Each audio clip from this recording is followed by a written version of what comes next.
Good evening, CA Dr. Rohit Ruhatia, Vice Chairman, Ethical Standards Board in absentia. CA Chandrasekhar Chitale, Chairman, Ethical Standards Board in absentia. Our today's speaker, CA Ayush Jain, and all participants, a very warm welcome and good evening to all to this webinar on professional misconduct. So, professional ethics is the important aspect, and our today's speaker will be navigating us through this very important topic of professional misconduct.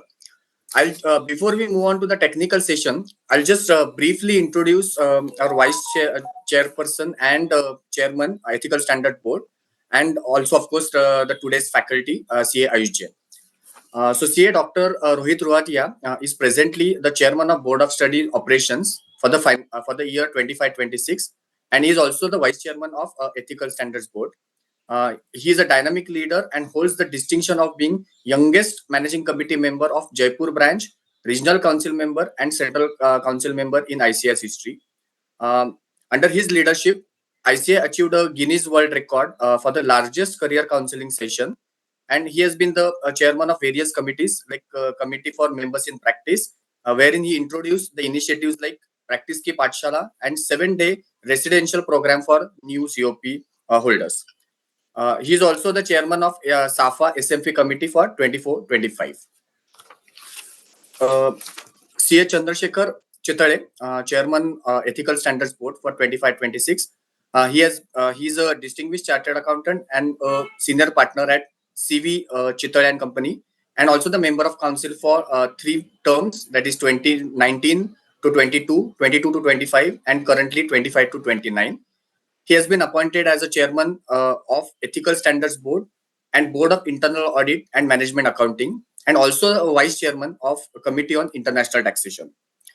He has been the chairman as a Direct Tax Committee and the Peer Review Board for 22-23.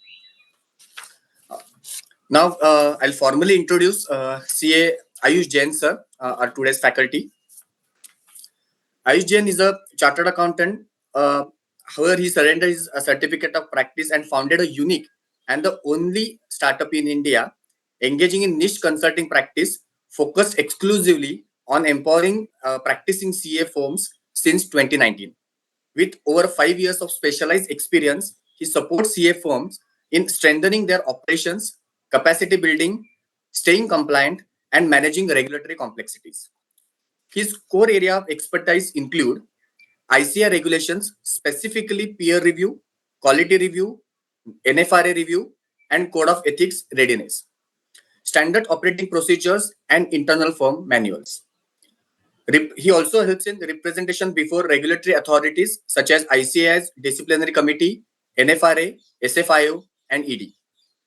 He regularly conducts workshops and customized training sessions for firms or teams for capacity building. A very renowned speaker in professional circles who has delivered more than 100 sessions on various about topics at various forums of ICI, regional councils, branches, chapters across India. He has been associated with a relevant committee of ICI.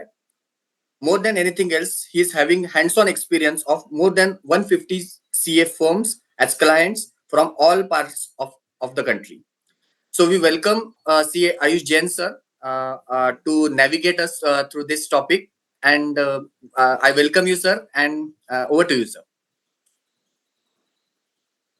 Thank you, Pranavji, for such a detailed introduction. And I'd like to thank IC Ethical Standard Board for regularly conducting webinars, reach out programs in such manner for the benefit of the profession.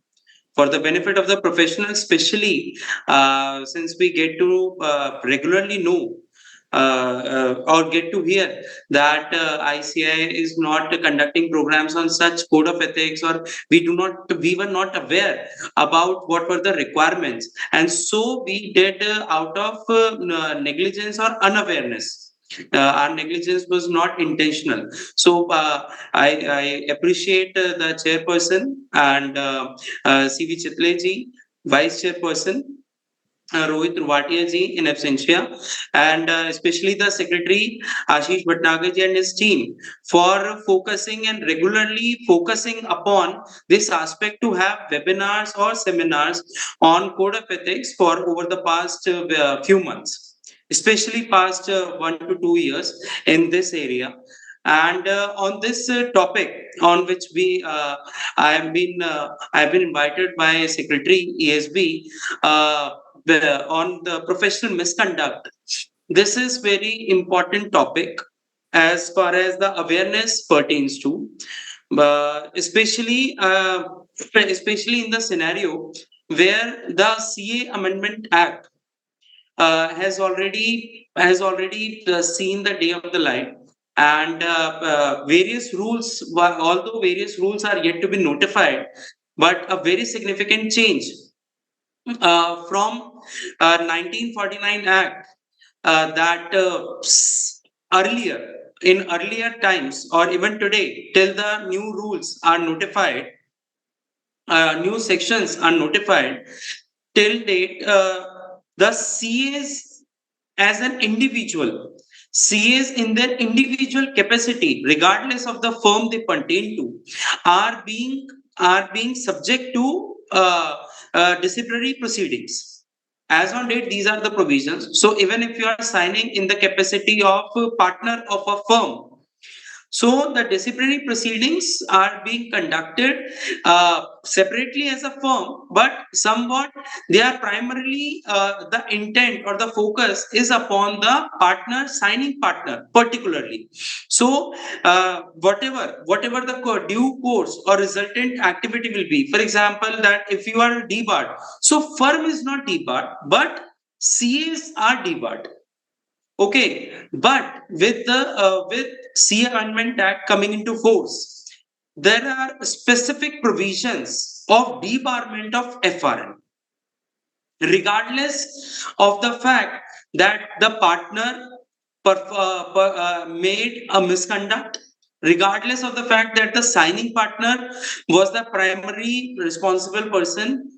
Despite all facts, that there are provisions of debarment of CA firms, there are provisions of debarment of FRN. So this is a very significant change which we are going to see, and especially considering the scenario in our prevalent in our country, where we see CA firms, partnership firms, primarily concerned that only the signing partner is being considered as the primary responsible person and not the firm. Also, since this is coming to the ICI disciplinary level, by virtue of amendment in CA Act, the Chartered Accountants Act 1949, this has already been enforced by NFRA, National Financial Regulatory NFRA, by way of NFRA 2018 rules, and the National Financial Reporting Authority, they have been enforcing it from day one. So it is not the scenario that it is not in present since 2018. You see any order of NFRA, they have in their rules in 2018 rules that both signing partner as well as the firm could be liable to misconduct, could, and they, you see their orders, they are finding per signing partner as well as EQCR partner as well as the firm. So there are since already almost 7 years have already been passed since NFRA, and they have we have seen the orders both against the partners as well as the firm. The day is not far since the C Amendment Act has already been passed, and new rules or new sections are just about to get notified. So the day is not far where we'll see the similar situation happening in the Institute of Chartered Accountants of India at all the disciplinary levels. So, with this background and with this preface, I'll first deliberate and explain the viewers about the disciplinary mechanism in ICI. So I like to share my screen and show you the disciplinary mechanism by way of the website of institute for this particular purpose. This is disc.ici.org. This is the ICI website for disciplinary purposes. All information pertaining to the ICI disciplinary proceedings are mentioned on this very website. To begin with, firstly, I wish to inform you that I wish to make you aware about the disciplinary mechanism as a whole. Brief overview, and this is the disciplinary mechanism of ICI at three levels. First level is director discipline. So whatever complaint is being filed to ICI, but regardless of the nature or name or the background of the complainant, whether government or non-government, individual, corporate, anybody, all complaints are first level assessed and held by disciplinary director. All complaints. So all complaints are being taken care of at disciplinary director level. And at this what is the mechanism first and then only after the disciplinary directorate finds it guilty and forms a prima facie opinion. Only when the disciplinary director, who is presently CA Sanjay Kumar Goelji, who, if his team, disciplinary directorate, finds it prima facie guilty, only then the matter is further referred to either Board of Discipline or Disciplinary Committee. So all cases are at the first level assessed at disciplinary director level. What is the procedure? What is the scenario? See, the the procedure is given. The procedure is given under rules of disciplinary directorate, and these are the rules. If you open, all procedures are mentioned, are given here in these rules only. The procedure begins with filing of complaint. This is the link to file a complaint against any chartered accountant as per the provisions of the Chartered Accountants Act 1949, effective as on date. The any person, regardless or irrespective of the fact whether he or she, the complainant, is affected by the complaint, by the subject matter of complaint or not, or whether the complainant is the aggrieved party or not, any person can file a complaint against a chartered accountant and bring to the notice of professional misconduct before the Institute of Chartered Accountants of India. By way of filing of Form 1, it could be filed by clicking on this link. E-filing mechanism is there by clicking this link, and payment of rupees 2950 fees, or even physical filing is allowed. Okay, then if we see the Form 1, it is a very small form, a very simple, crisp form. However, it needs to be filled in a very carefully. Name of the complainant, details of the complainant, details of the respondent. Respondent is the party against whom the complaint is being filed. So if it is being filed against FRN, then details of that CA firm is to be mentioned. If it is being filed against a particular CA, chartered accountant, then the details of such chartered accountant is to be mentioned. If a complaint is to be filed against both, then two separate complaints needs to be filed, then address and other details. Then this is the column in this particular section. Allegations are to be made since generally all allegations cannot be are not cannot be made part of this particular small column, even if you are filing in the form of if you are converting it in MS Word file and then submitting it there and then also if your complaint is wide, if your complaint is big, you can simply refer your complaint letter over here, and there you can mention in detail the clause wise, allegation wise, vis-a-vis clause, particular clause which is being violated, which you are alleging that the particular chartered accountant or the chartered accountant firm has has violated. Which clause, which particular schedule we are referencing, I'll just show you. Then these are the then whatever evidences you wish to refer, you need to refer all those evidences against the allegations, and then the names of the person who, other than the complainant, who have knowledge or about the facts of the case. This is a small form with along with the 2950 fees, 2500 plus GST. Then the schedules which are referred here, I'll just refer you. These schedules are basically part of the CA Act. These are the first schedule to CA Act and second schedule to CA Act. These provide the clauses under which a chartered accountant can be held professionally misconduct or can be against. These are the provisions based on which if any chartered accountant has violated any of these provisions, then disciplinary proceedings can be instituted against a chartered accountant. The first schedule to CA Act and second schedule. We'll discuss each clause line by line in the later part of this webinar. Firstly, I'll deliberate upon the procedure.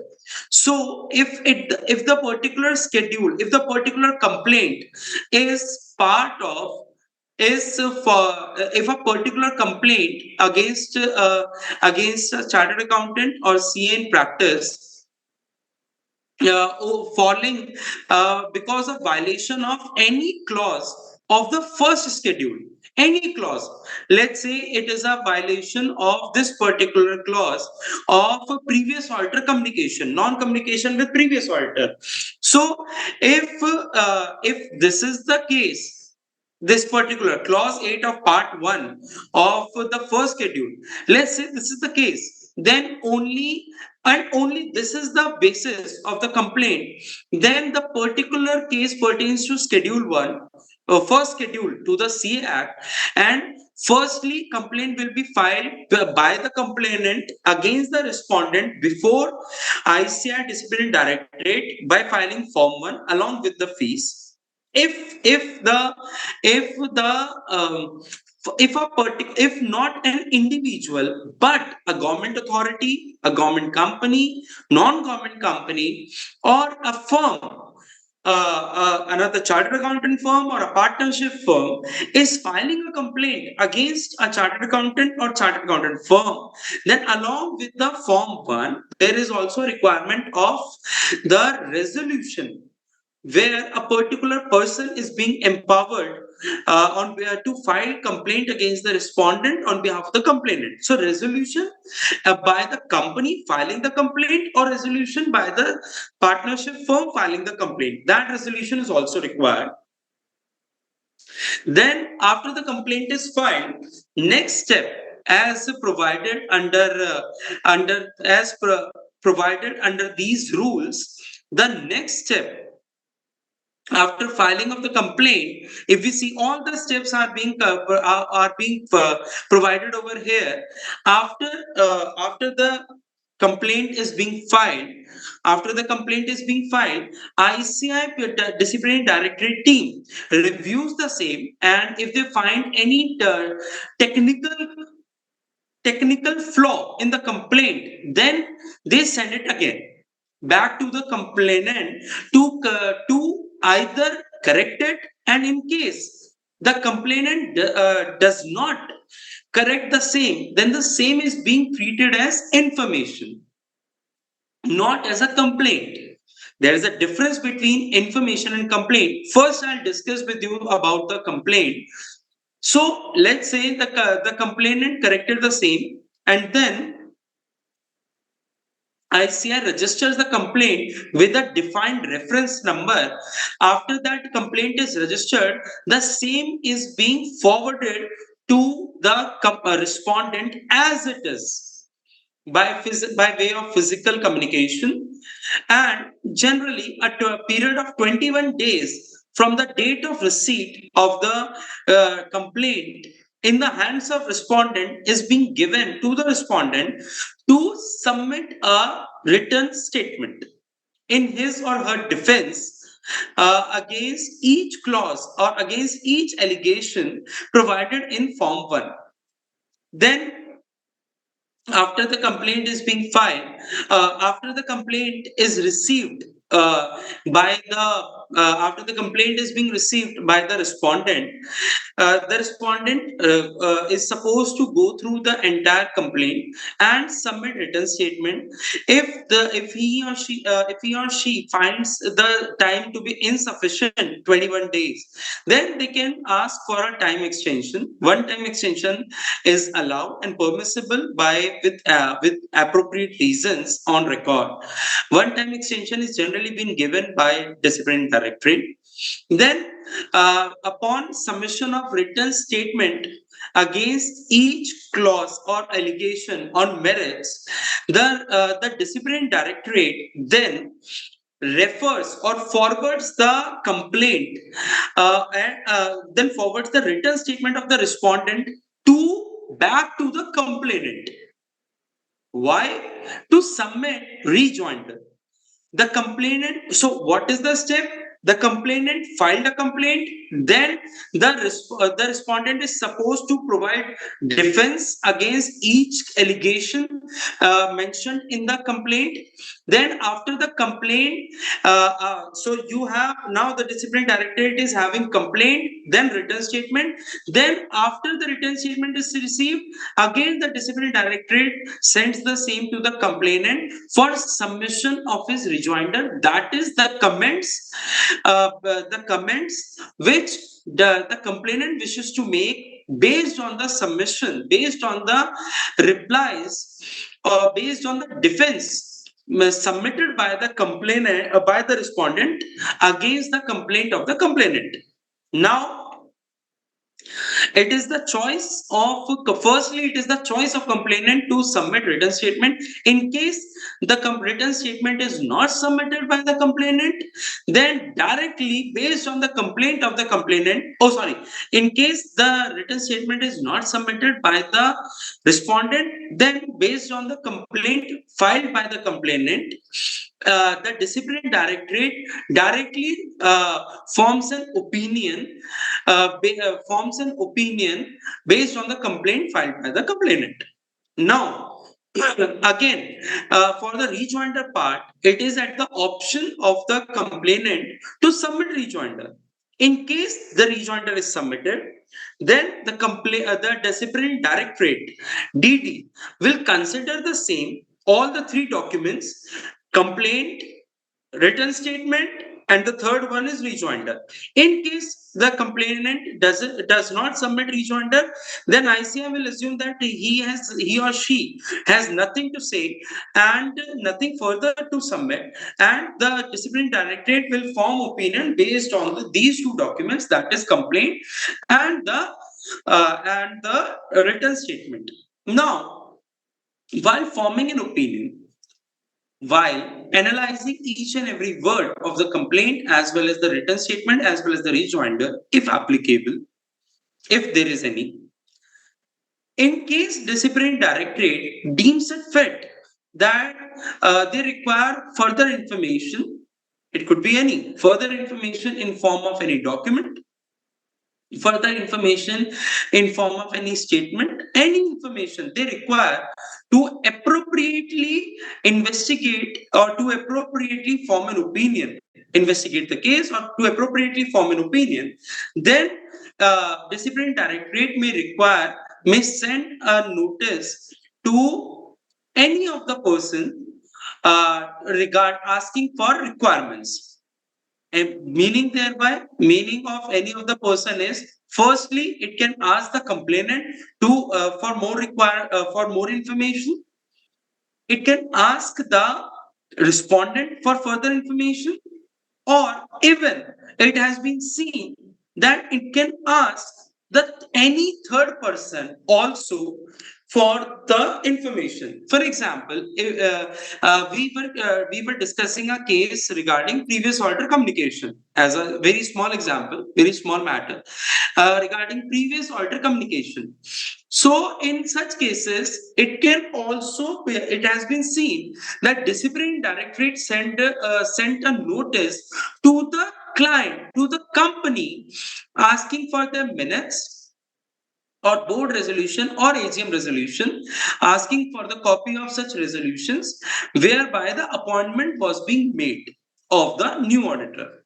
So it can ask any person regarding any communication or any information which could enable the disciplinary directorate to form an opinion. Also, it has been seen that they can ask for any information internally. For example, self-service portal records or old records of ICI of the member in the ICI. Now, based on the complaint, written statement, rejoinder, and information received by way of requirements, if any, disciplinary directorate forms an opinion. It forms an opinion clause wise, allegation wise. Okay, let's say there are 5 allegations, or pertaining to 3 allegations pertaining to first schedule, 2 allegations pertaining to second schedule. Hypothetical example. Now, it is at the choice of disciplinary directorate. If the disciplinary directorate is satisfied that none of the allegation holds any water, or any of the allegation holds any substance, then the with detailed reasoning in writing, the disciplinary directorate will held or will quash the particular allegation and provide that it doesn't find it guilty, or it finds it not guilty. In case it finds any of the allegation to be prima facie guilty, then they provide it in writing. Now, in case they find any particular, let's say we were an example of 5 allegations. In case disciplinary directorate finds all 5 allegations to be not guilty and they wish to drop the case further, then while they find it not guilty, even then they require prior permission of either board of discipline or disciplinary committee, either case, whatever applicable, meaning thereby, if since if there was a if in our example it was a case of three allegations pertaining to first schedule, 2 allegations pertaining to second schedule.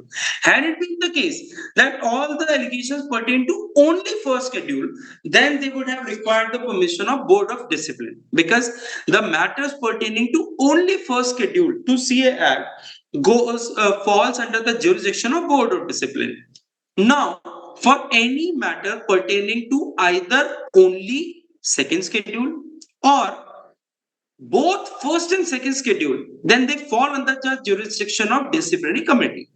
So, whatever be the case, the if the disciplinary directorate decides, or is of the opinion that none of the allegation holds any substance or water, then they further still require prior permission of either board of discipline or disciplinary committee, whichever is applicable. Now, also, one thing to particularly needs to be understand at this particular point is, in case complainant decides to withdraw the complaint, then also he or she may file a withdrawal letter with the ICI. But even then, it is not necessary that the complaint would get closed or withdrawn. But it is at the choice of disciplinary directorate or board of discipline or disciplinary committee at whichever is applicable, meaning that at whatever level the complaint is, it is at the choice of these disciplinary limbs to allow the complaint to be withdrawn. Even if the complainant is no longer pursuing the case, it becomes the baby of the ICI to investigate, to suo motu, investigate the complaint and to carry it further. This is one of the FAQ, frequently asked question by various members. Another point here to notice: once I mean, as I mentioned that even if the disciplinary board, even if the disciplinary directorate determines that we saw one case where disciplinary directorate determined or is of the opinion that the present complaint should not be proceeded further. Even then, the board of discipline or disciplinary committee determined that it should be proceeded further, considering the nature or the significance of the case.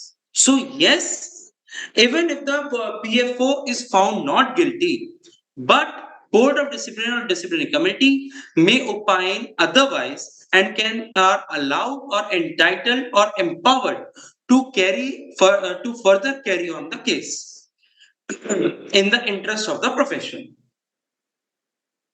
Now, after these two FAQs, we'll further move to.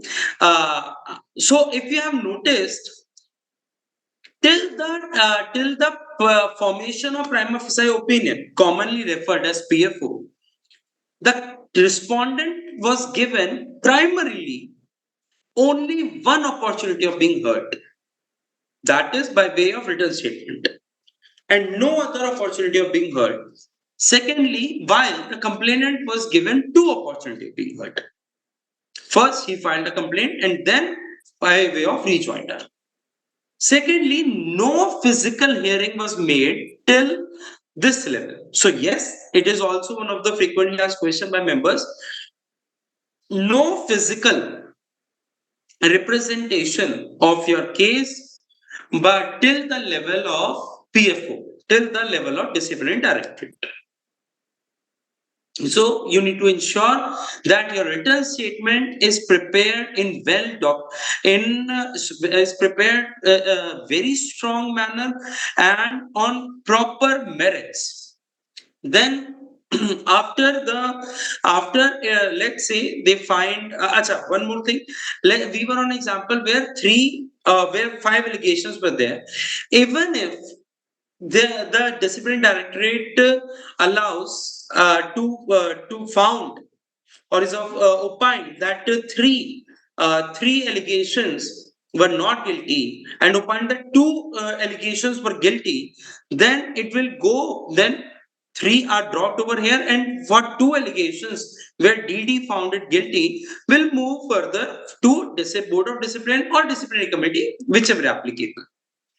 Then another opportunity of being heard is given to the to the respondent for filing another written statement if he or she wishes to, which is to be further submitted by respondent to the board of discipline or disciplinary committee, whichever applicable, as well as the complainant. Then, after the submission of written statement, physical hearing occur, physical hearing or virtual hearing, whatever suits to the respondent. Hearing occurs, representation opportunity of being heard by way of representation is given at this level after filing of two written statement.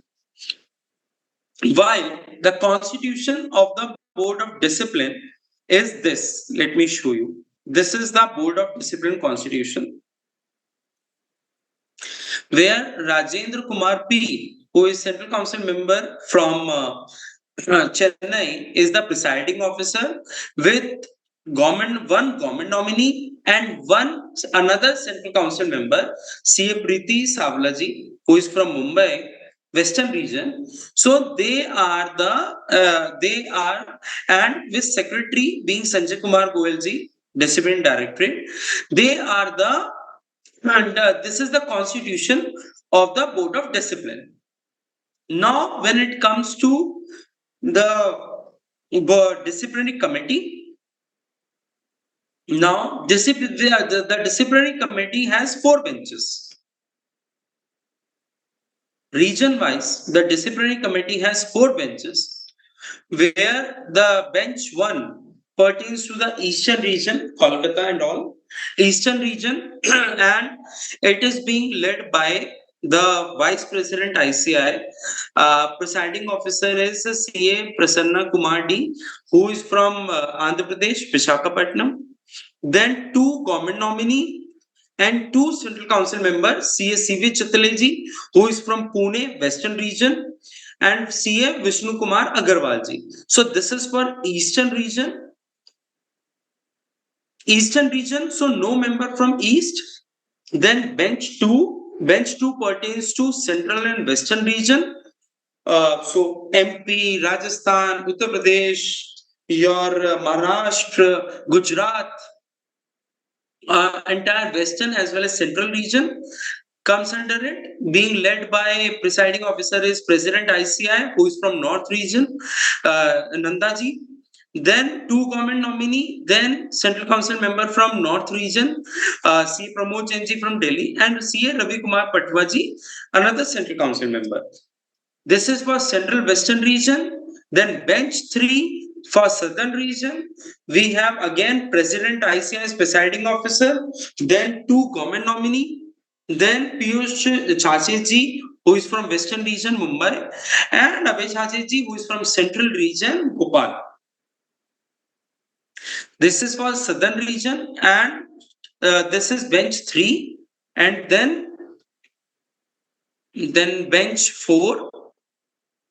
Bench 4 pertains to North region, where Vice President is presiding officer, again 2 common nominee, and then Mangesh Kinnareji from Western region, Mumbai, and Satish Kumar Gupta ji, another Central Council member. So this is the constitution of the benches of disciplinary board of discipline as well as disciplinary committee. Then after this, this was the broad constitution of all the 3 levels. Now, let's say, physical hearings, or if you are opting for virtual hearings, they are being conducted.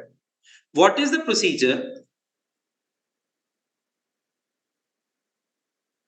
In the first hearing at both Board of Discipline and Disciplinary Committee, the procedure is that the respondent needs to either plead guilty. First oath occurs, then after the oath, the respondent has 2 options: plead guilty, not plead guilty.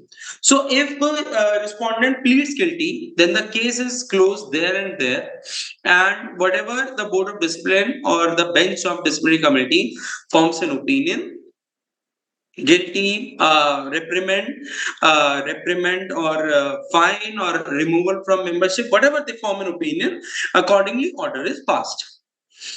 Now, if the respondent pleads not guilty, then he or she is entitled to ask for next date of hearing, and the hearing will be closed then and there, and next date will be given, where the respondent can present his or her case. Again, the respondent can present his or her case either by himself or herself, or by another chartered accountant, or by an advocate. It is allowed. Now, how many normally members ask how many hearings happen? So it depends. It varies case to case. Widely vary case to case. There could be 2 hearings. There could be 12 hearings. It widely vary case to case, and it varies case on case basis. Then, in case we were on the example where 5 allegations were there, and out of 5 allegations, 2 were in the case of 2 allegations, they disciplinary directorate found guilty. Now, out of two allegations, in our as referred in RK example, out of two allegations, in case disciplinary board of disciplinary committee finds the member respondent not guilty, then the order is passed accordingly. In case they find in any any of the allegation to be guilty, then the order passed will be in accordance with the CA Act. Let me show you how.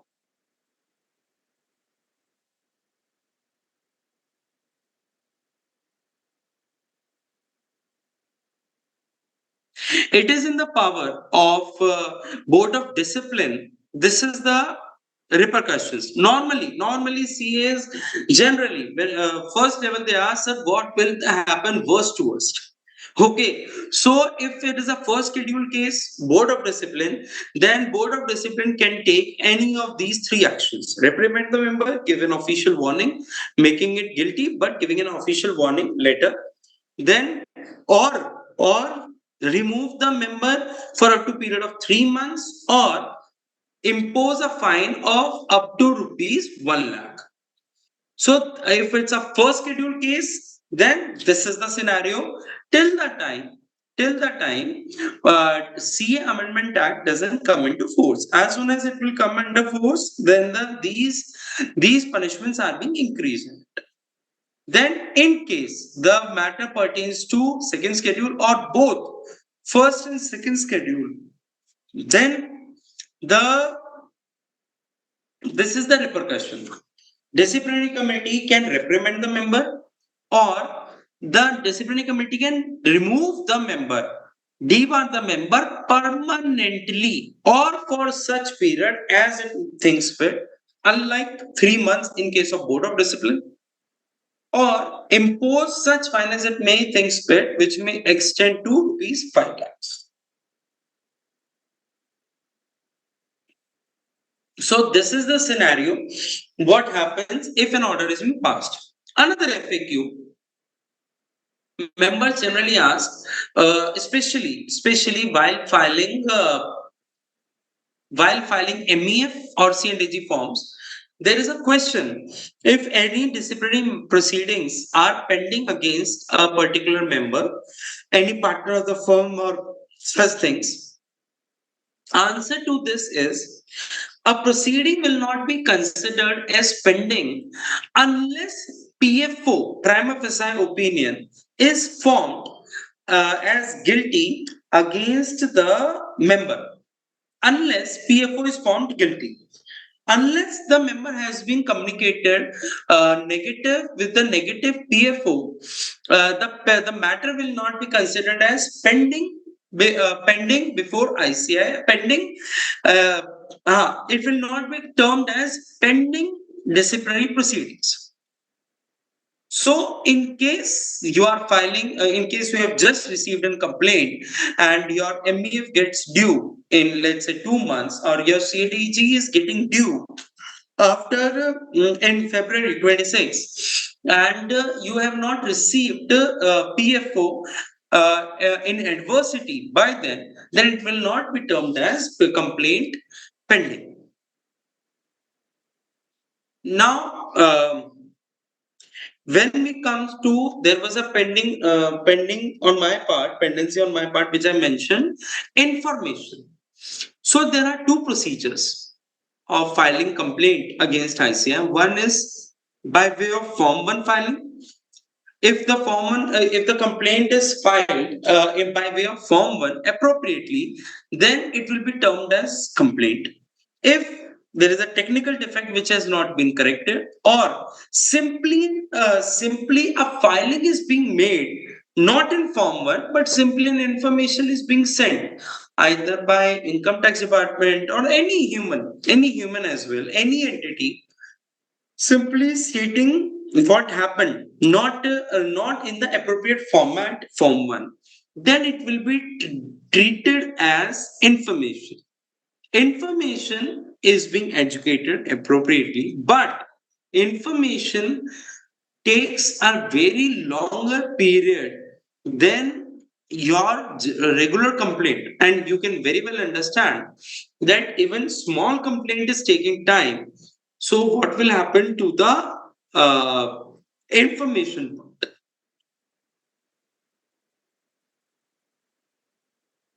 Then information I explained you. One thing I wish to inform you further is, as part of rules, there's I have already gone through and explained you all these rules. Withdrawal I've explained you, information I've explained you. There is a particular rule which I wanted to make you aware, is this rule. Rule number 12, where we'll read this. Time limit on entertaining complaint or information.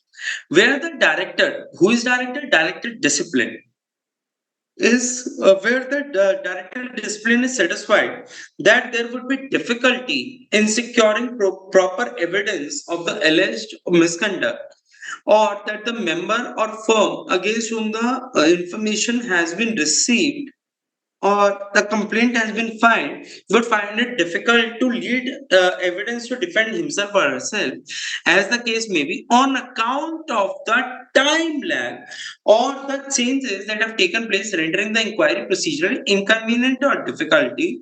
He may refuse to entertain a complaint on information to have committed or submit the same to the of the board of discipline for taking decision on it under subsection 4 of section 21.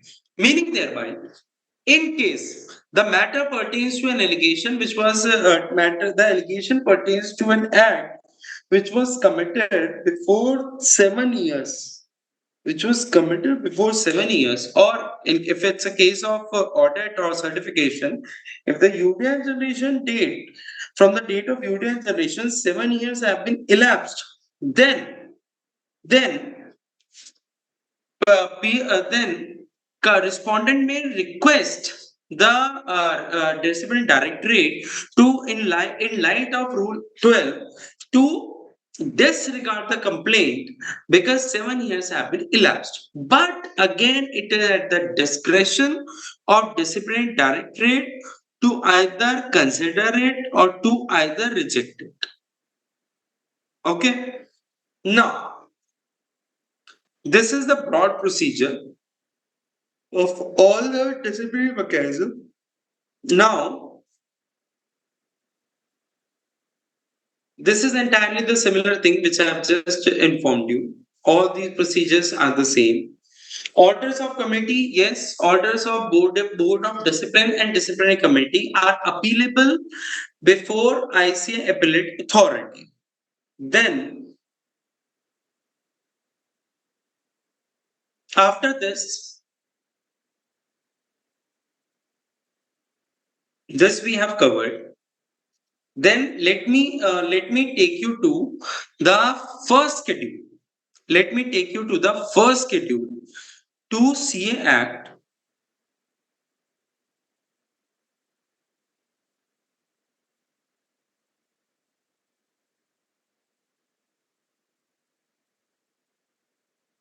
Now we'll run through each provision of the first schedule and second schedule to CA Act. We'll run through each provisions, and let me remind you all. In case you happen to have any query, then please raise. We are here for you only. If you happen to have any query, Ethical Standard Board is intentionally doing regional programs. See, regional programs to convey to avoid CAs falling in the trap of ignorance of law is no solution. Just in the morning, I received a notice just last night I received a notice from a CA where the chartered accountant made a filing of ADT1 incoming, and previous auditor had some issue. Then, since the chartered accountant filed ADT1, He felt that there is no requirement, but the requirement is there. Then, in this case, part 1, first schedule, professional misconduct in relation to chartered accountants in practice, part 1. Now, if we talk about the first schedule, part 1, this is a chartered accountant in practice shall be deemed to be guilty of professional misconduct if he or she allows any person to practice in his name as a chartered accountant unless such person is also a chartered accountant in practice and is in partnership with or employed by him. Okay. This is self-explanatory, not much into it. So one cannot allow another person to practice in his name unless that person is in, uh, unless that person is also practicing CA and is in partnership with him or employed by him. Okay. Then part 1, clause 2, first schedule is if the chartered accountant in practice shall be deemed to be guilty of professional misconduct if he allows any person to practice in his name, if he pays or allows or agrees to pay or allow directly or indirectly any share, commission, or brokerage in the fees or profits of his professional business to any person other than chartered accountant or a partner or deceased partner or a member of any other professional body, for example, company secretary, for example, advocates, or with such other person having such qualifications as may be prescribed for the purpose of rendering such professional services from time to time in or outside India. So, commission referral by a practicing CA can be given to another practicing CA, but not to any other person other than the professions prescribed hereunder. Then, or partner of the firm. In case now explanation, partner includes per person residing with outside India, whom a CA in practice has entered in partnership, which is not contravention of item 4 of this part. Just an explanation. Then the third clause, a CA in in case of this second clause, now if you are rendering services by third party portals where they bring they get the work from the client, they get the work done through you, and while the fee and they charge, let's say, an X amount, and they are paying you X minus 1, and you are performing, say, a test function or any other function, then even such cases are not, and this it will get covered under clause 2 part 1.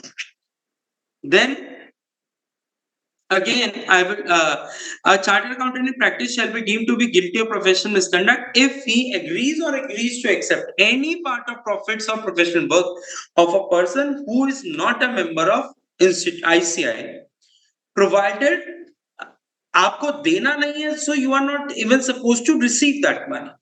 Provided that nothing herein shall be constitute as contributing a member from entering into profit sharing or other similar arrangements, including receiving any share or commission brokerage in the fees with a member of such professional body or other persons having qualification as is referred to item 2 of this part. So it is a similar scenario. Well, only to the persons CA can give referral or commission or brokerage, only from such person he or she can accept as well. Then if a CA in practice shall be deemed to be guilty of professional misconduct if he enters into partnership in or outside India with any person other than a chartered accountant in practice or such other person who is a member of any other professional body having such qualifications as may be prescribed, including a resident who but for his registered as a member uh, whose qualification are recognized by central government of the for the purpose for or the council for the purpose of permitting such partnership. So MDPs are allowed, multidisciplinary partnership, because it has been allowed by council. Secondly, if till the times MDPs are not getting are not getting to see the day of the light, or the framework practical implementation for framework is not in force, till then till then uh, till then a CA can although on papers it can form a partnership with only those persons who are CAs in practice, and not any person other than that. Okay, then so sometimes CA firms, we receive a question that, sir, we have a chartered, we have a semi-qualified CA. Can a partnership firm be formed with such semi-qualified CA working in our office? Can we make him or her partner of the firm? No, since he or she is not a chartered accountant. Then clause 5, a CA in practice shall be deemed to be guilty of professional misconduct if he secures either through the services of person who is not an employee of such CA, or who is not open, or he is not his partner, or by means which are not open to CAs, any professional business. So if any practicing CA secures any professional business by way of any person who is not employee of such CA, or who is not partner, or who is not a or the manners, the channels which are not open to the profession, then he or she shall be considered as a misconduct. Example, provided that nothing herein contained shall be construed as prohibiting any arrangement permitted in terms of 12, permitting in terms of 2, 3, and 6. So ये वही है, it's just an explanation. ठीक है? Then we have after this prohibition on manners for securing business. Clause 6 is solicits clients or professional work either directly or indirectly by circular, advertisement, personal communication, or interview, or by any other means, provided that nothing herein contained shall be construed as preventing or prohibiting any chartered accountant from applying or requesting for inviting work or securing professional work from another CA practice. So, being practicing CA, you can ask another practicing CA for work. Absolutely no prohibition in it. Secondly, responding to tenders. So, while you can respond to tender as per tender monitoring committee guidelines, you cannot make a hovering queries asking different users of your services, for example, company, asking, do you have panel? Do you make a panel? Please get us in panel. Such roving queries cannot be made. Then, after this, another is advertisement, and advertises his professional attainments or services, or uses any designation or expression.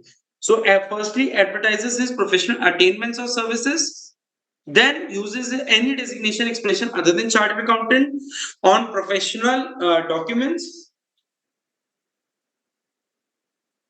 visiting cards, letterheads, signboards, unless it be a degree of university established by law in India or recognized by central government, or title indicating members of ICI or any other institution that central council has recognized. Meaning thereby, your professional stationery can contain only one name, one title, that is chartered accountant. No other title. Although you can form partnership with others, although you can mention the name of degree. For example, you are LLB holder. Then you can mention the degree. You are DSA. You can mention the degree. You are MBA. You can mention the degree. But you cannot write along with the chartered accountant. You cannot write advocates and solicitors. You cannot write advocate. So one and it is very old case, old settled scenario. At a time, only one CA can hold one designation, one position, one title. However, and the second part was pertaining to it was advertisement. So advertising guidelines are being opened up by Ethical Standard Board. However, they are subject to approval from the Central Council of ICI. And however, till such council guidelines are notified, approved, and then notified, till then, provided that a member in practice may advertises through a write-up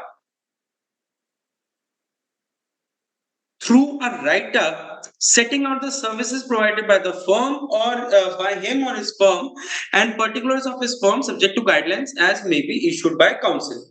So write-up guidelines already part of advertisement guidelines. They are part of volume 2 of Code of Ethics. Then website guidelines are also part falls under this schedule and are part of volume 2 of Code of Ethics 2020 website guidelines which are undergoing changes. Then a chartered accountant shall be held of professional misconduct if we accept an appointment as auditor of a company without first ascertaining from whether the requirements of section 139 of the Companies Act 2013 in respect of appointment have been complied with. Such scenarios, when do they occur? When you when the consent is given, when the consent is given, appointment is accepted without giving without validating the without validating the without validating the appointment documents, without validating the requirements under section 139 of the Companies Act 2013, without validating such compliance of the requirements under Companies Act. If the auditor is appointed, then the appointed auditor has. If the then the and appointed auditor has accepted it, meaning thereby ADD1 is filed. Meaning, in case of company or engagement letter has been signed, if the appointment has been accepted without ascertaining, since it's a company case, without ascertaining the fulfillment of requirements of section 139 of the Companies Act 2013, then this particular case will be moving to the third party. This particular case where appointment auditor has accepted the appointment without ascertaining the requirements. So in such cases, it's a professional misconduct on part of the incoming auditor that he has not ascertained the appointment compliance of Companies Act, and not just that the same is violation under Companies Act. Not just that it's and educated to be there, but also it is a violation of CA Act, and accordingly the implications will fall here as well. Now the next part is, so before accepting or filing ADD1 in case of companies, be very careful.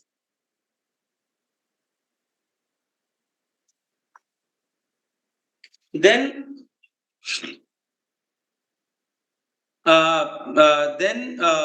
this clause 10 of part 1 of the first schedule, if a chartered accountant practice will be held as professional misconduct if he charges or offers to charge, accepts or offers to accept, and in respect of any professional fees, employment, which are based on percentage of profits or which are contingent upon the findings or results of which such employment, except as permitted regulation made under this act. Yes. So percentage fees, audit cannot be conducted.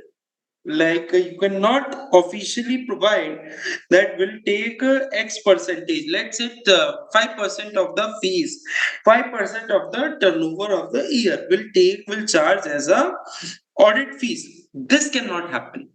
However, percentage charging of fees is allowed under certain matters as provided in the regulations of Chartered Accountant Regulations 1988, as well as the Code of Ethics Volume 2, where it is clearly mentioned, various scenarios are mentioned, including insolvency proceedings.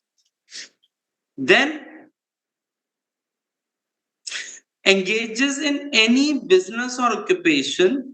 About this provision, Ethical Standard Board is contemplating to bring a provision or guideline more clear and relaxing on this particular point. Then, if he engages in any business or occupation other than that of professional as professional accountant,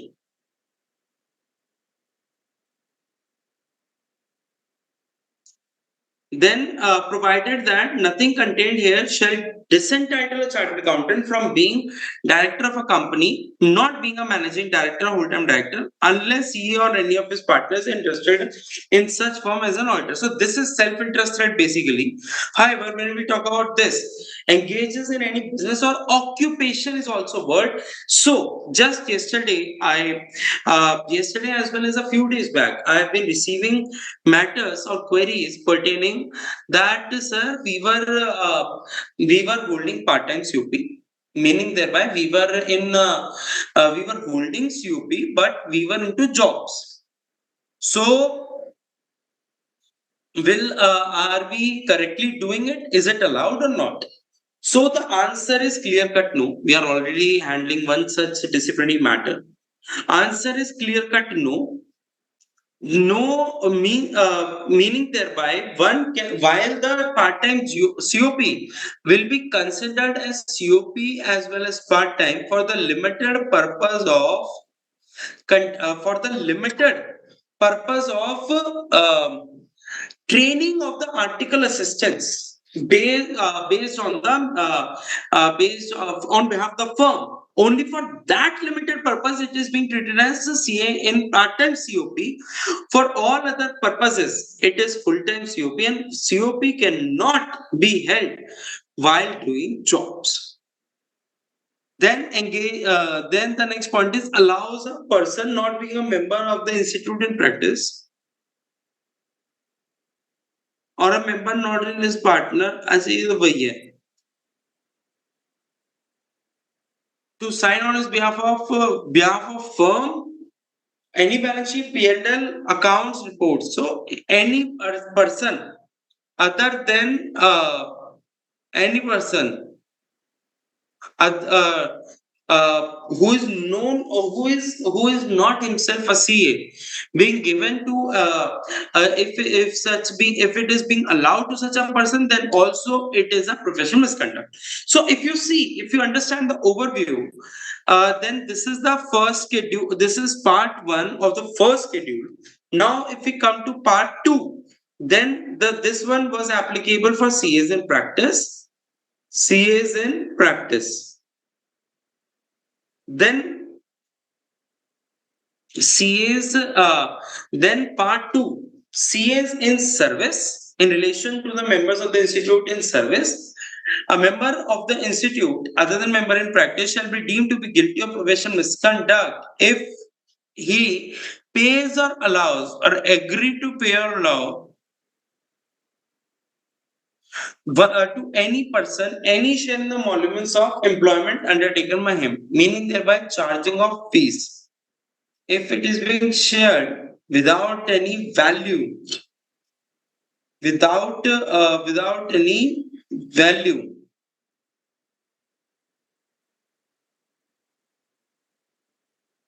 then if he pays or agrees to pay directly indirectly to any person any share in the emoluments of employment undertaken by him, then also, for example, you are working in a company and then you for the remuneration salary received by you are sharing it with another person for getting you that particular job, then that is professional misconduct.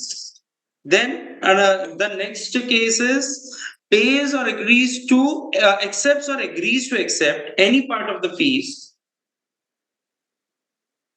profits or gains from a lawyer, chartered accountant, broker engaged by such company, firm or person or agent of such company, person or firm or person by way of commission gratification. So you got somebody appointed, okay? You got somebody, some CA firm or some lawyer appointed in a particular entity. Now, for the amount, for the professional fees charged by them, you are taking a fees, you are taking a referral, introduction amount, or whatever name you call it. Then such receipt is also tantamount to professional misconduct. You got one person placed there as on enroll basis, then that is also professional misconduct. Then part 3 of the first schedule, professional misconduct in relation to the members of the institute generally. So generally, so whether that C is holding COP or is pursuing job, doesn't matter. If the person is holding membership, then these provisions becomes applicable. If a member of the institute, that is chartered accountant, while in practice or not, shall be deemed to be guilty of professional misconduct if he, not being fellow of the institute, acts as a fellow of the institute. So if he is not FCA but acts as FCA, then he will be treated as professional misconduct. Then does not supply the information called for or does not supply with the requirements asked for by the court, by ICI council committees. Committees include any committee, whether it is any committee, including peer review committee, directors discipline, board of discipline, disciplinary committee, quality review board, or appellate authority.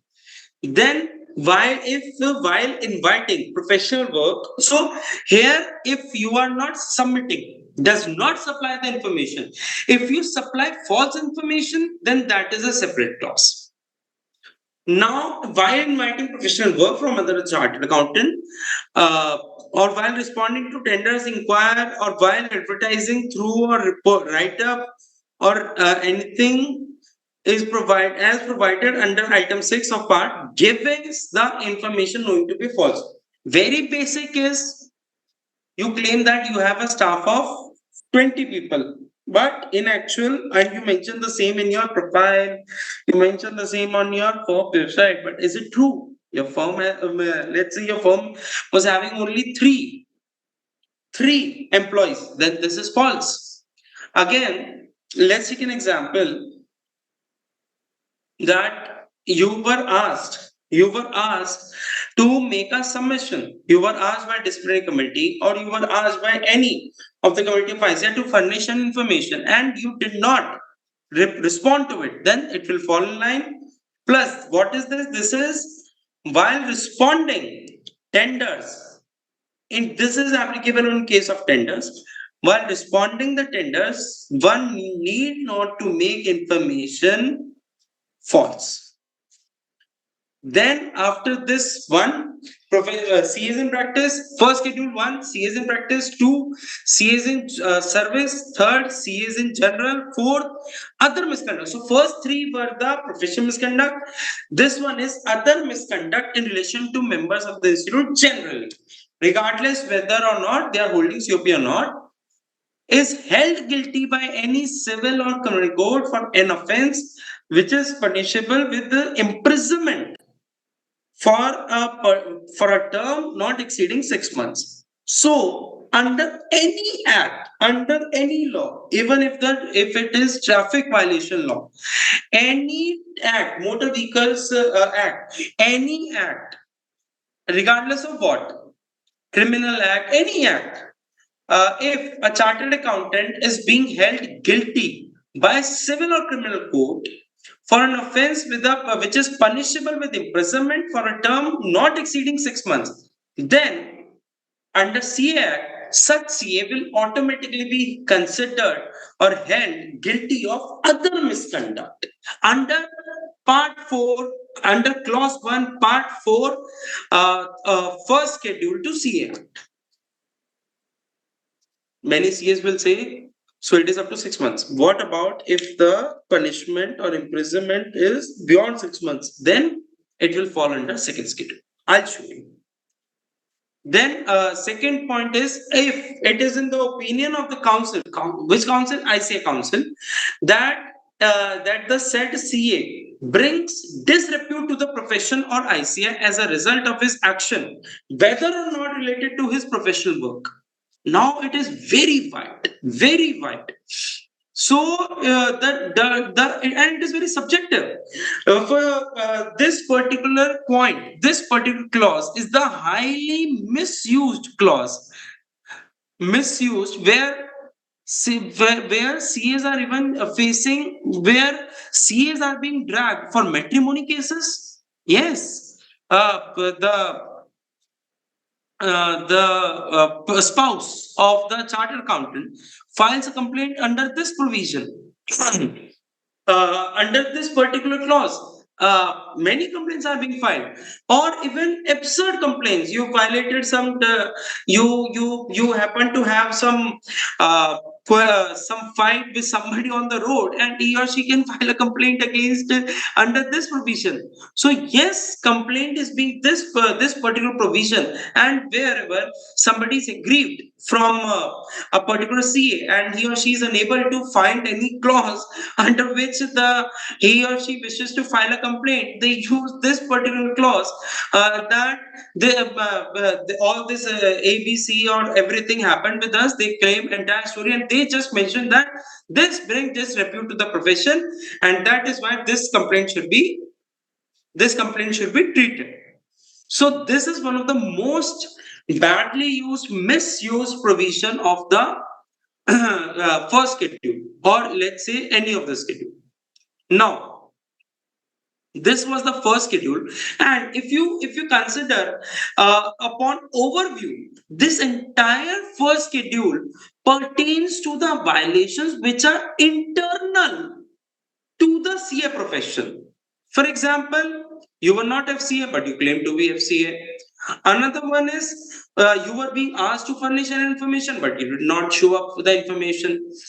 Then you were not supposed to share the fees. You were not supposed to accept the fees. You were not supposed to. Get it signed on your behalf by a non-CA. You were not supposed to form a partnership. You were not supposed to engage into job or engage into any business while being into CA, practicing CA profession. Or you were supposed to communicate with previous auditor. You were not supposed to advertise. So all these aspects are internal to the CA profession.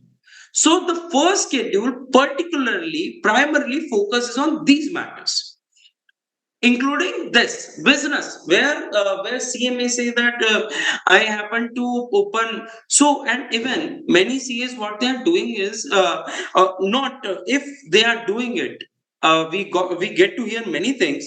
If many CAs, if they are forming, let's say, a private limited company, and they become director in the company, can they do so? They are into full-time practice. Now, and as a proprietor or partner in a firm, partnership firm or LLP, they are into full-time practice. Now they open a private limited company and render certain non-attestation services, accounting services, opinions, certain services from that company. Is it allowed? And they made such company with another chartered accountant, or with in the name of the company, another director is their wife or is their spouse. Is it allowed? Or another director is one of the parent. Is it allowed? No, it is not allowed. If you wish to form a company and provide render service from it, then the concept is Management Consultancy Services Company, MCC. MCS company is allowed. It is to be registered, duly registered with ICI, and all the guidelines pertaining to MCS is given in Volume 2 Code of Ethics 2020, and all the guidelines pertaining to MCS as well as the nature of services which can be rendered are provided under 224, Section 2, Subsection 2, Clause 4 of the Chartered Accountants Act 1949. All the services which primarily involve all the services which primarily involve management consulting services, certain services from such section can be rendered in such company. So, but other than the company which is registered under with ICI, in no other company any practicing CA can become a director unless it is the directorship is the as an independent director, such practicing CA has been appointed under Companies Act, or there is a concept of director simpliciter, whereby the particular director is not holding any signing authority, purely non-executive director, not one of the minimum two directors in a private limited company, and not even empowered with any signing authority of any document, including banking operations of that company or any invoice signing, not withdrawing any remuneration, salary, profits from that company, but can be entitled to only attending the board meetings of the company, and can be entitled to meeting fees, sitting fees of the for attending the board meetings. So these are allowed, but no other thing. Then, if we talk about second schedule to CA Act, then the part one is for again practicing CAs. If a CA in practice shall be deemed to be guilty of professional misconduct if he discloses information acquired in the course of professional engagement to any person other than his client, so engaging him without prior written consent otherwise than as required by any law for the timing in force. So this pertains to the confidentiality part. Unless you have a prior written consent of the client, one cannot make disclosure. Either prior written consent or it's a requirement of law. So this particular part pertains to the confidentiality part.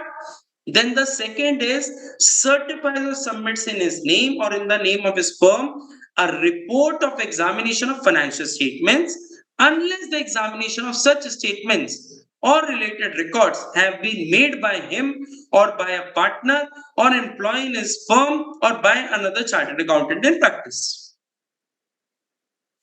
Outsourcing.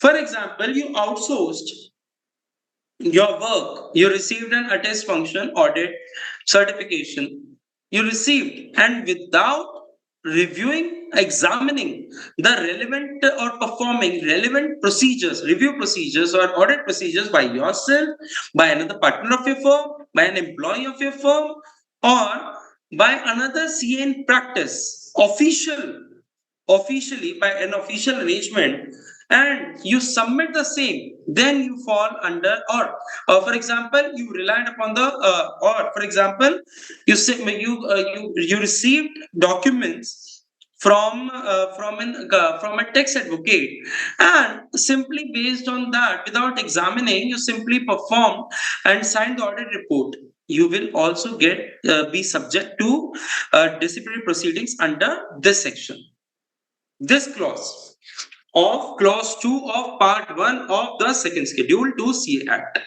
Then the third is permits his name or the name of his firm to be used in connection with estimate of earnings contingent upon future transactions in a manner which may lead to the belief that he vouches for the accuracy of the forecast. So basically we are all aware about it.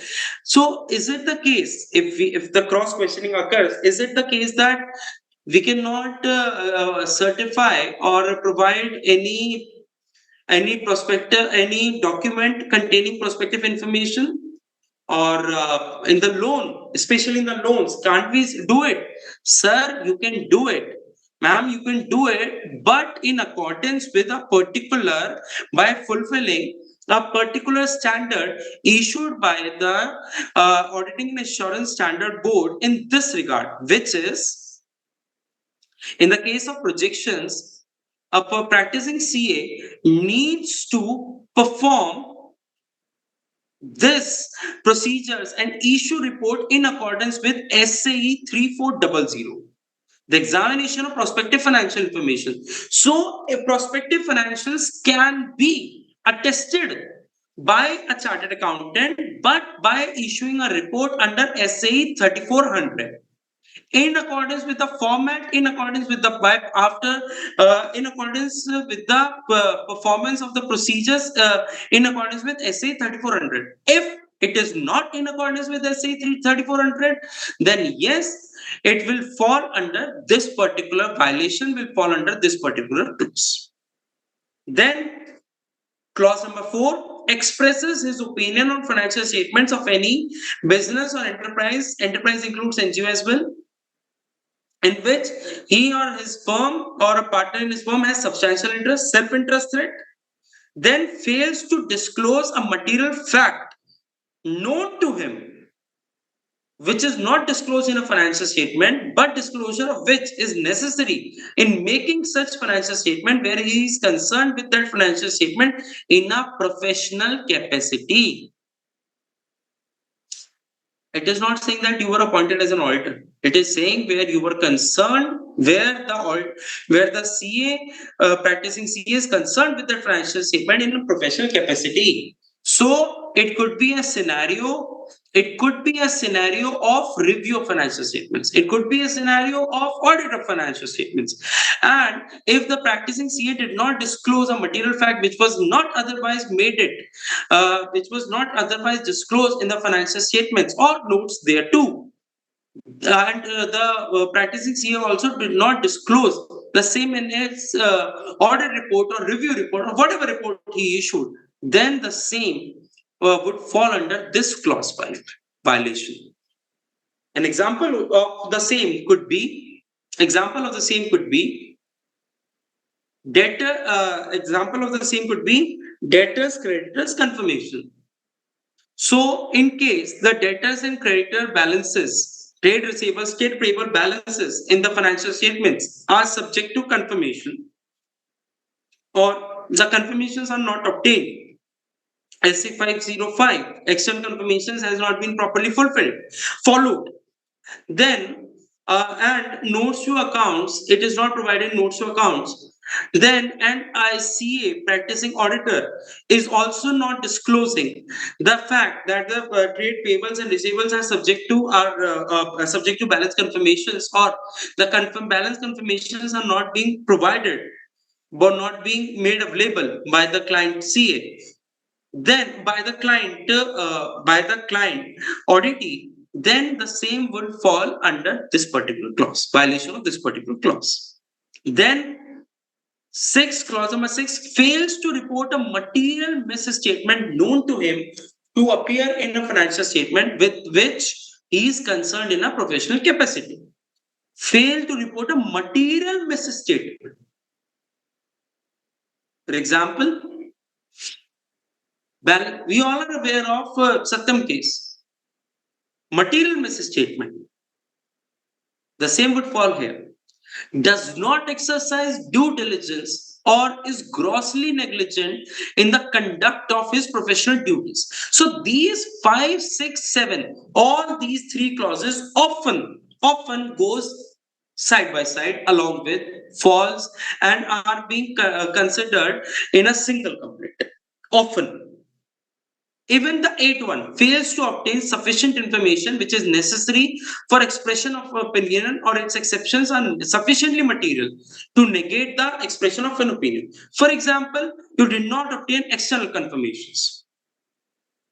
And the balances. You take an example, we are not aware. You take an example, the cases which are going into IBC. The debtors, the creditors are there, but the debtors figures 400 crores, 500 crores. The debtors figures, the debtors trade receivables mentioned therein because are not traceable.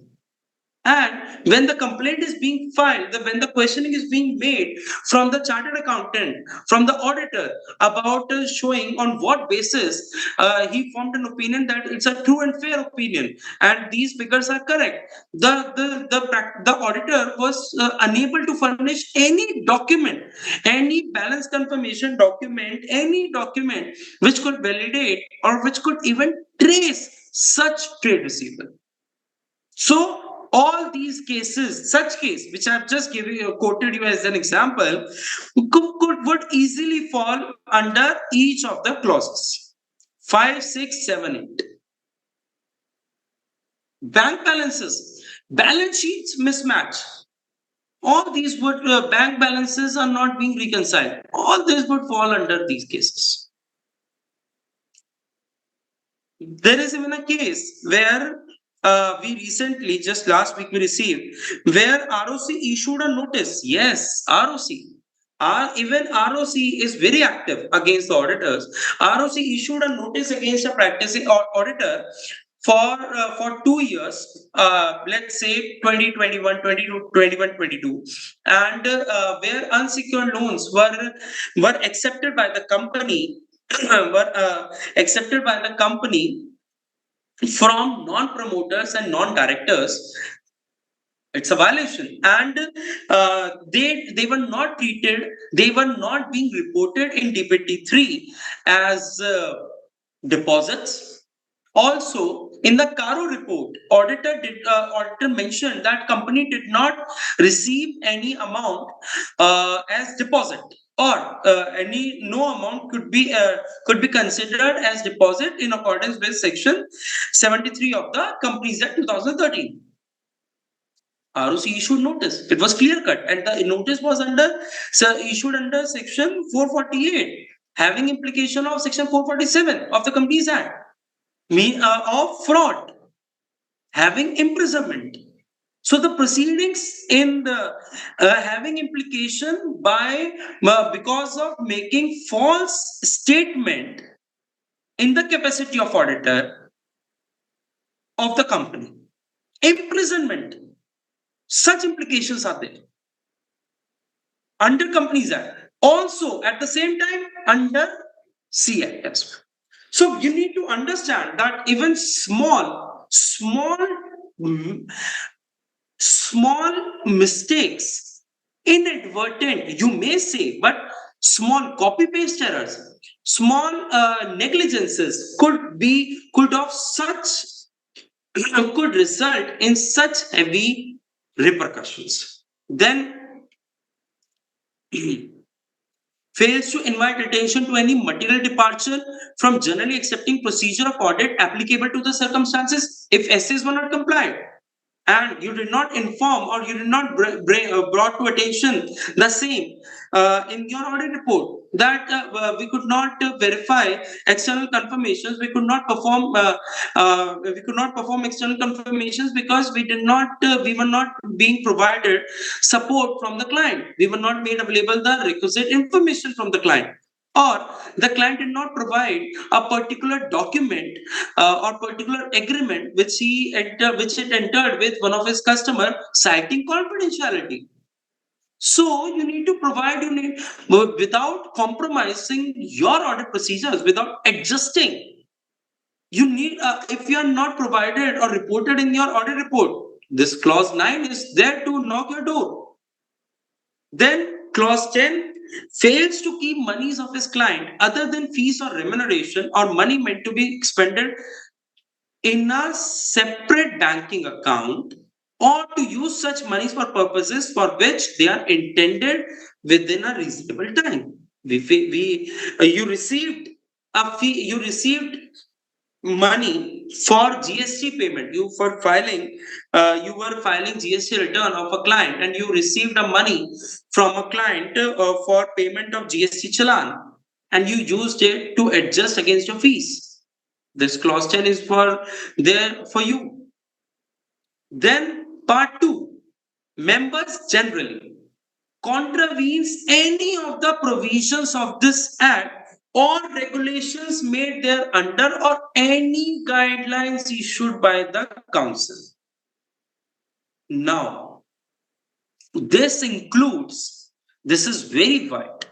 This includes all the guidance notes. This includes all the accounting standards. This includes all the Ind AS, Ind AS. This includes violation of Code of Ethics 2009.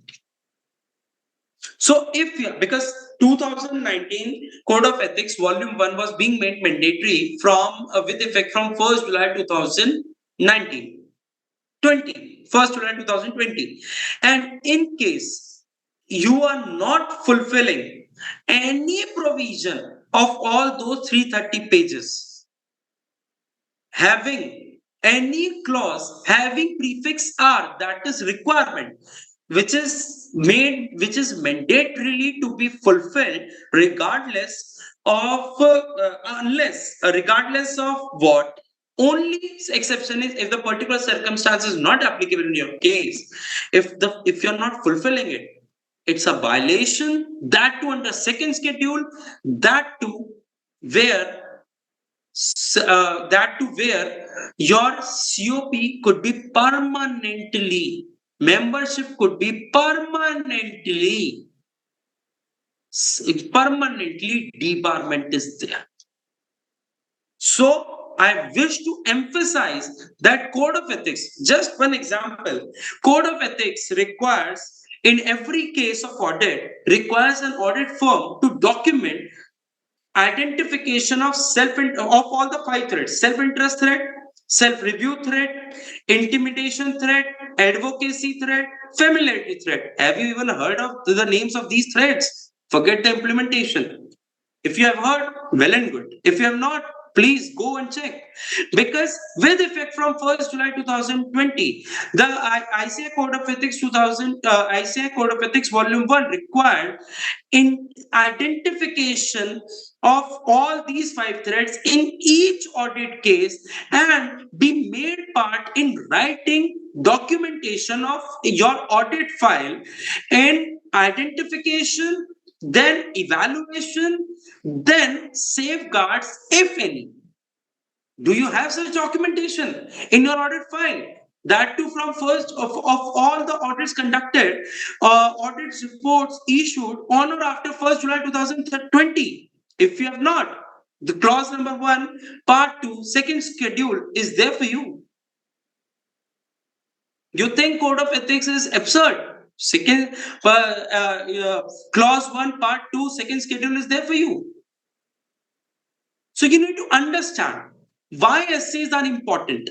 You need to understand why AS disclosure checklist is relevant, why essay compliance checklist is relevant. It's a violation of not just Companies Act, but also violation of Chartered Accountants Act, as per in the case of company audits, and in case of non-companies, it's a direct violation of the Chartered Accountants Act if you are not following standards on auditing in case of tax audits or partnership firms. Please understand. Then, clause 2, part 2 of second schedule, being an employee of any company, firm, person discloses confidential information acquired in the course of his employment except as required by law. Then includes in any information statement, return, or form to be submitted to ICI Council or any of the committees, Director Discipline, Board of Discipline, Disciplinary Committee, Quality Review Board, or Appellate Authority, any particulars knowing them to be false. This is again very big, having very big implication, easy to read. Now, if your firm is happening to be getting peer reviewed, application form 1 requires you to submit information about your firm, all the procedures, SOPs, policies of your firm, including UDN-wise client list to submit at the very first step to ICI peer review board. In case of any single error, even if it is clerical error, this clause number 3, part 2, schedules, for second schedule CA Act comes into picture. You are just marking your score in AQMM. Yes, we have audit manual. Yes, we have this. Yes, we have that. If you do not have it, but you are making a false statement, then this schedule, clause 3, is for you. In quality review, you happen to receive a questionnaire at the first level and you are fulfilling it, marking everything. We are a very big firm, everything we have. Clause and quality reviewer is commenting upon that nothing, whatever you are saying, it's false and nothing can be demonstrated as being implemented. This schedule, this clause 3, part 2 schedule, second schedule is waiting for you.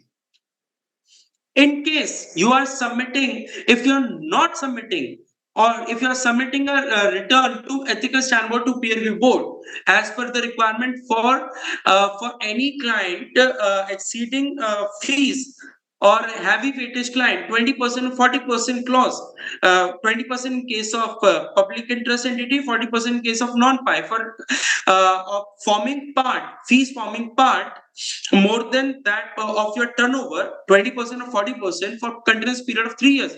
If you're filing false declaration, this clause 3 is there for you. If in MEF you are making a wrong declaration in any wrong declaration in MEF you are making, that then that we have this experience, or you are considering we received a disciplinary matter, it is being going on, we that you are working as a silent partner, non-executive partner, dummy partner, part-time partner. No, but the partner is otherwise in job. It is not allowed, sir. There is no concept of non-executive partner. There is no concept of part-time partner. There is no concept of dummy partner. There is no concept of silent partner in case of CA.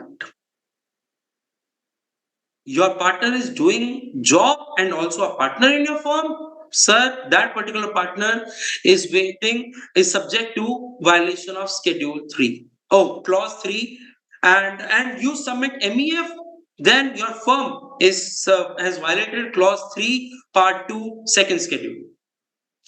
Then the clause 4 defalcates or embezzles money received in his professional capacity.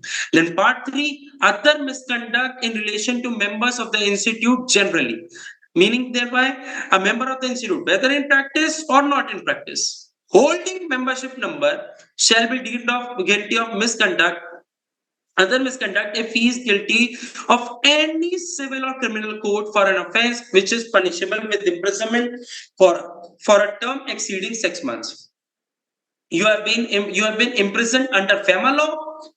Also, you are imprisonment for 1 year, 2 years, Benami Sampatti Act. You are imprisoned under NCLT. Sir, you are also, your membership is also there to be withheld, could be withheld by CA disciplinary proceedings. So these are the, just to make you aware, this webinar is for general awareness. What all is happening, what all is there in this particular clauses. And these clauses are there since 1949. Code of Ethics. These are the Code of Ethics, Volume 1, Volume 2, Volume 3, which I was referring. Detailing. I just briefed you an overview considering the time constraints. Detailing of each of the Volume 2 of the CA Act, each provision is given in this Volume 2 Code of Ethics, which you can easily refer for your reference. Each provision, see, each detailing is given clause by clause, detailing what all is there, how you can advertise, how you cannot advertise, what is permitted, what is not permitted. Clause by clause detailing explanation is given in volume 2 Code of Ethics. Again, for each each disciplinary matter against each clause, whatever held till the publication, this publication was being prepared. For each clause, whatever matters held in the past are being made available as a case law referencer for the ease of reference of the members in Volume 3 Code of Ethics. These are clause-wise cases being made available, held in the past till the date of publication of this volume 3. And since then, whatever cases are being held, day-to-day routine, you can check on the ICI website orders of disciplinary board of discipline as well as board disciplinary committee. Each order is being placed over here. Each order you can see, simply click on it, and each order you can read whatever order was there and what were the facts, what was the view, how it was represented, what was the committee, what was the penalty, what happened exactly in that scenario. Every single thing is given in case of orders and findings of both the board of discipline as well as disciplinary committee. This is for the reference. I urge the members, it is suggested to the members to regularly visit and understand what view board of discipline as well as disciplinary committee is taking here. Then for all the matters, recent matters, recent meetings, everything is given over here. The recent meetings of board of discipline as well as the details of the meetings of the disciplinary committee. Then recent orders are being given here. I've already shown you. Complaint filing, I've already gone through. We have already gone through all these. I wanted to make you aware that this was the disciplinary mechanism, and it is indeed very important for everybody. Acha, one more thing I wish to bring to your notice, that in case any person is aggrieved, in case any any member is aggrieved from an order passed by the board of discipline or disciplinary committee, then such member can appeal to ICI appellate authority. Can appeal to ICI appellate authority and against the order passed by the disciplinary committee or board of discipline. This is the appellate authority, and one can file the one can file an appeal to such order passed by the board of discipline or disciplinary committee against the order of prima facie opinion of discipline directorate. If you are aggrieved, then naturally you will be taking it up at board of discipline or disciplinary committee. So because it is opinion, it is not order is passed by these two only. So this was the basics of professional misconduct disciplinary proceedings at ICI level. And in case any member, any viewer is having any query, they can directly reach out to me, or you can directly reach out to me over LinkedIn, or you can search the details over web, or they can simply ask over right now. We have time as per the part of M&M of the this webinar. We have this is for the Q&A session. If any member is having, any viewer is having any query, or if the ethical standard board or Pranav ji has received any queries, or they have any queries received beforehand, or any queries they have, then we can discuss right now. Over to you, Pranav ji. Firstly, thank you so much for such a excellent and insightful session and guiding us, all of us, on the professional misconduct. So there are a couple of questions which have come up. So I'll just take all the questions one by one. So probably we can take those. And Yes, if sir. any more questions are there, then the participants are requested to put it in the chat box, so that I can take those questions as well. So I'll just read out the questions. Just a second, sir. Yes, sir.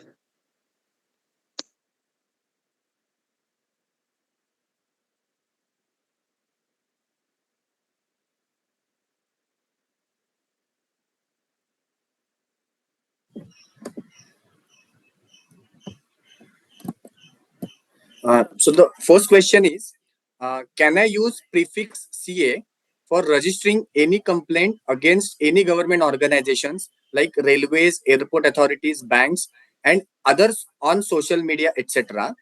Will this come under professional misconduct?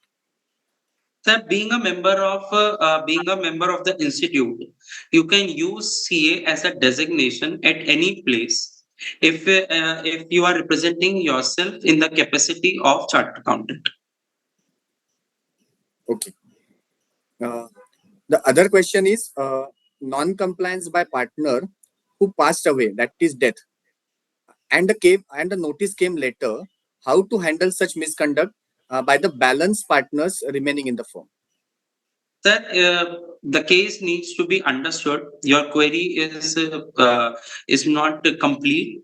I mean, it requires further facts to deliberate upon and answer it completely.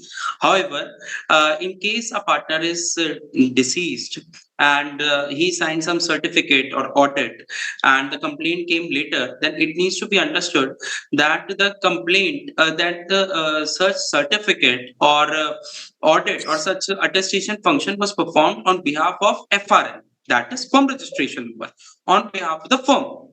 So the entire responsibility of each attest function of each partner of the firm holds at FRN level.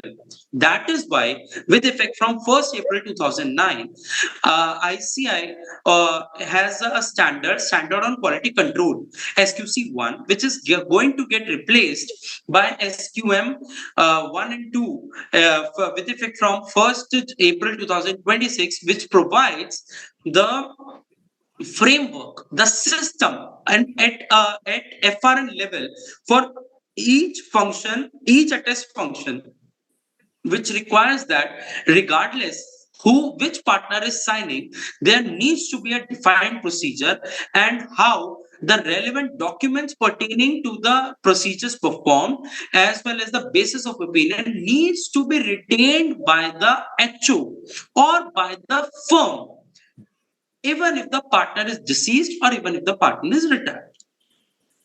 Sure. Right. One more question is whether a member outside India will be liable for professional misconduct for the act while residing in the foreign country and delivering services to foreign client. So member is outside India will be liable for professional misconduct for the act while residing in foreign country and delivering services to foreign client. Sir, a CA is a CA under CA Act, regardless of the location across the world. So he or she will be subject to the Chartered Accountants Act 1949, will continue to be governed by the Chartered Accountants 1949 till the time such person is holding membership. Perfect. Another query: if a member is acting in some other capacity other than a profession of chartered accountant, whether professional misconduct arises of his act in such other capacity. Sir, it is not professional misconduct, it could be other misconduct. So as I mentioned that a very silly case, as I mentioned that there is a provision of other bringing disrepute to the profession. Also, if you happen to get a criminal offense, say there is a there you any criminal offense, it occurred, you made a murder and you are criminally made punishable for punishment imprisonment. Okay, so naturally it will also subject to other misconduct under the C Act as I just discussed. Uh, thank you so much, Ayush sir. I think if there are any more questions, the participants are requested to put it in a chat box so that I can take it up those. Otherwise, also, if there are more questions, then probably we can take it offline. We'll share the details so that you can email those queries to Ayush sir, and we'll try to get all these questions resolved. So we'll just wait for a couple of minutes. If there are any questions, we'll take it up. Otherwise, we'll end the session. or there is one more thing. If anybody, just for general awareness, if anybody is having any query with respect to code of ethics, then or with respect to CA Act, then such member can directly mail to ICI Ethical Standard Board, and you'll get response to your query.